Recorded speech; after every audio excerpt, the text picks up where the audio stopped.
La asignación de recursos para las universidades ha caído a un 0,5% del Producto Bruto Interno. Este número representa el segundo número más bajo en lo que va de este siglo XXI. El segundo número más bajo. 0 pesos para obras de infraestructura universitaria. 32% menos de recursos para los salarios de los profesores y profesoras universitarios. Menos fondos de funcionamiento, con lo que esto significa a cada una de las sedes universitarias de estrategias insólitas para poder pagar la luz, el gas, el agua. Como decía el senador preopinante, ¿qué política pública está en ciernes en esta toma de decisiones? Yo me pregunto si estamos caminando, por ejemplo, hacia un arancelamiento de las universidades públicas. Y esto es muy preocupante porque en nuestro país las universidades públicas son parte constitutiva de nuestra forma de ser. Es una sociedad, la sociedad argentina, que valora enormemente la existencia de universidades públicas. Lo valora de una manera que no hay otros países en América Latina que lo tomen del mismo modo, que aprueben de una manera generalizada la existencia de una universidad no arancelada, de una universidad que permita como política pública el acceso a los estudios superiores. ¿Y por qué es así? Porque yo creo que atrás de cada una de las decisiones que los chicos y chicas toman cuando llegan al final de la escuela secundaria está el impulso, la fuerza, la certeza de que transitando la universidad y obteniendo un título de educación superior hay una esperanza de ascenso social, una esperanza clara, cierta, visible de ascenso.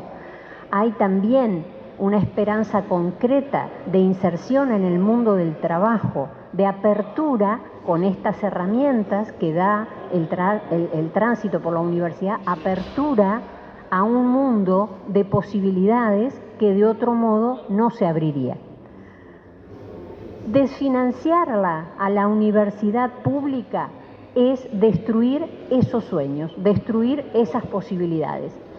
Las decisiones que se toman en el marco institucional de un gobierno, como esta decisión de sacarle fondos a la salud y a la educación pública, perjudican a unos grupos sociales y benefician a otros.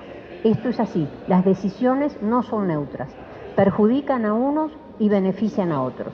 Eso hay que tenerlo muy claro cuando uno está en el lugar de convertirse en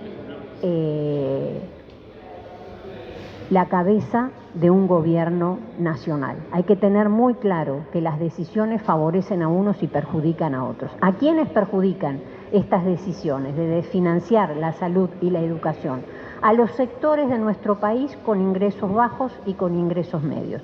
O sea, una enorme mayoría de nuestro país se ve perjudicada por este tipo de decisiones.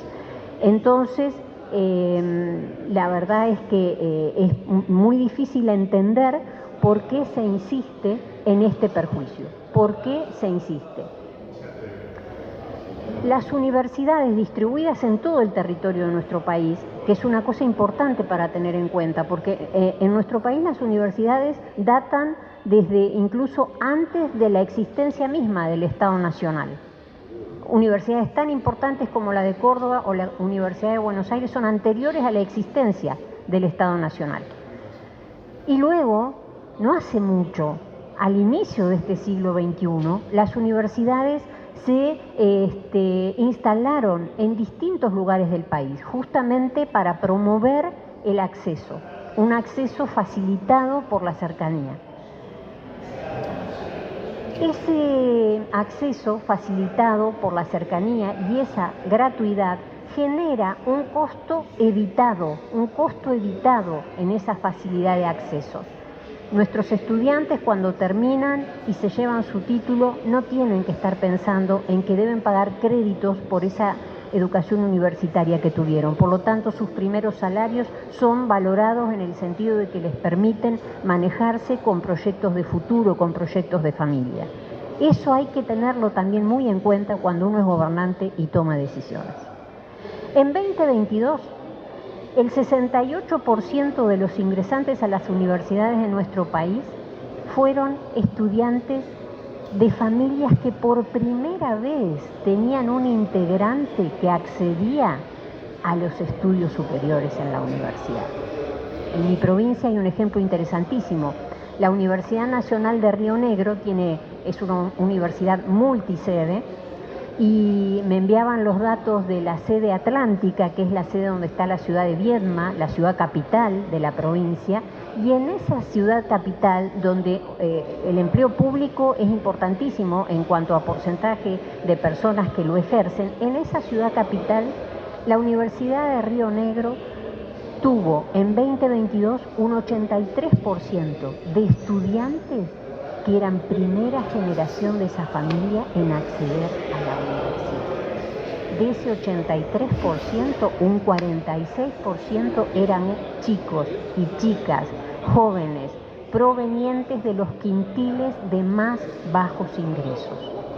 Si eso no es promoción, si eso no es ayuda al ascenso social, díganme qué otra política pública lo lograría.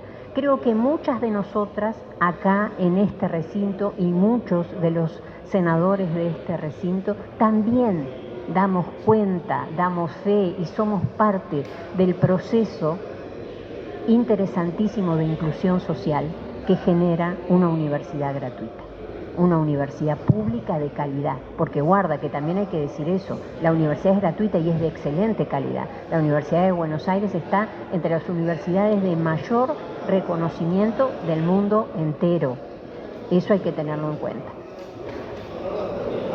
Una de las cuestiones que tenemos que tener claras para saber la importancia de una política pública de estas características es que los instrumentos que se consiguen para la inserción son instrumentos duraderos, es enseñar a pensar para poder vivir en un mundo cambiante, continuamente cambiante.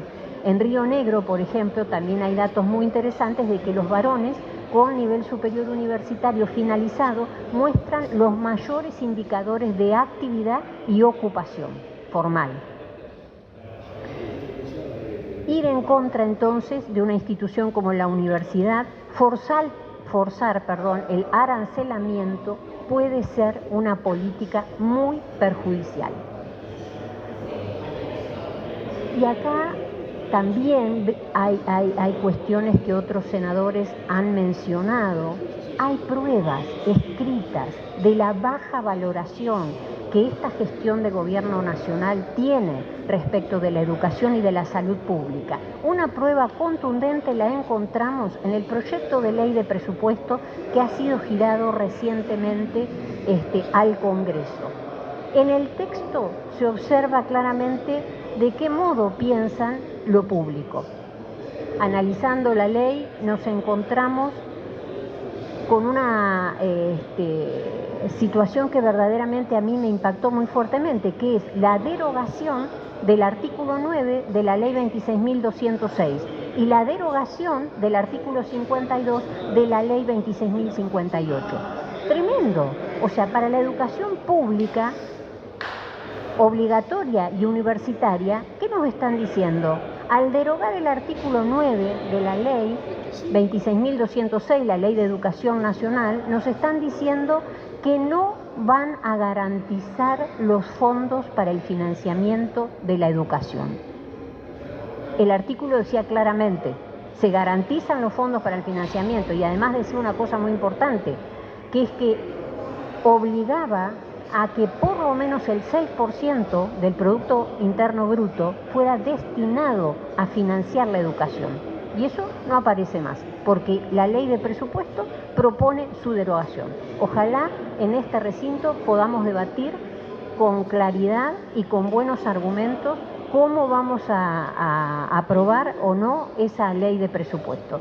¿Qué decía el artículo 52, también derogado en la ley de presupuesto? Artículo 52 de la ley 26.058, que es la ley de educación técnico-profesional.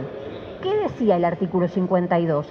Que la educación técnica profesional debe ser financiada también, porque no sé si ustedes recordarán que en la década de los 90, con esta idea de tener una escuela secundaria con un ciclo básico y un ciclo polimodal, se desfinanció y se destruyó a las escuelas técnicas en esa década del 90.